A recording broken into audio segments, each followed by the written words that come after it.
দেখুন ডাল নিয়ে নিয়েছি, ছোলার ডাল। এবার মিক্সিতে ভালো করে বেটে নেবো। দেখো বেটে নেওয়া হয়ে গেছে। এবার আমরা থালায় নিয়ে নেব। দিয়ে আলুটাকে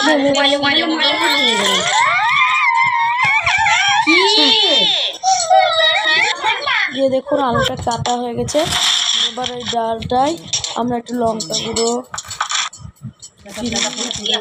দিয়ে ভালো করে ফেটিয়ে নেব। নুন দিয়ে নেবেন।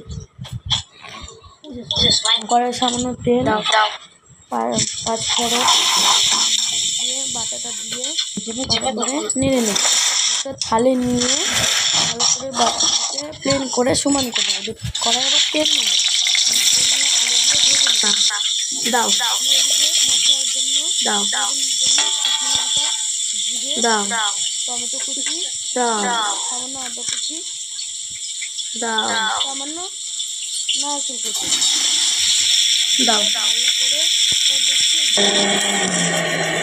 নুন দিয়ে দেবো। এবার ডালের স্লাইসগুলো কেটে নেবো পিস পিস করে। চাইলে মোটাও করতে পারেন, চাইলে ছোটো করতে পারেন, পাতলাও করতে পারেন।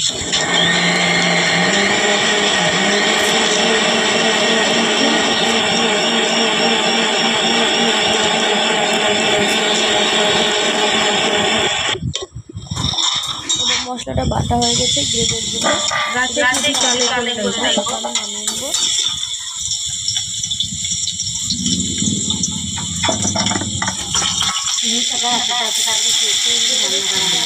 দাও দাও দাও দাও দিতে থাকো দিতে থাকো।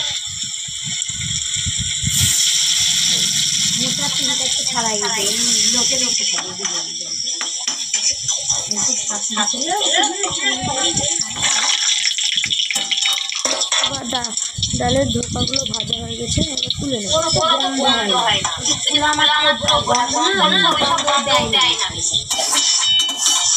ভাজা হয়ে গেছে দেখুন।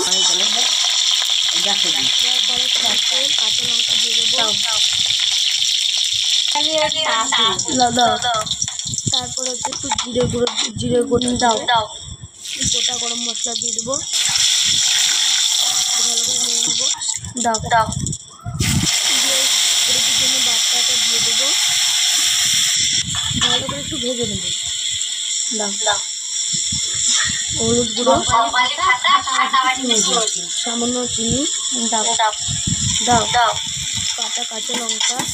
এবার ভাজা আলুগুলো দিয়ে দেবো। ভাজা আলুগুলো দিয়ে দিলাম। ভালো করে কষে নেব। এবার কষা হয়ে গেছে। এবার আমি 1 মগ পরিমাণ জল দিব।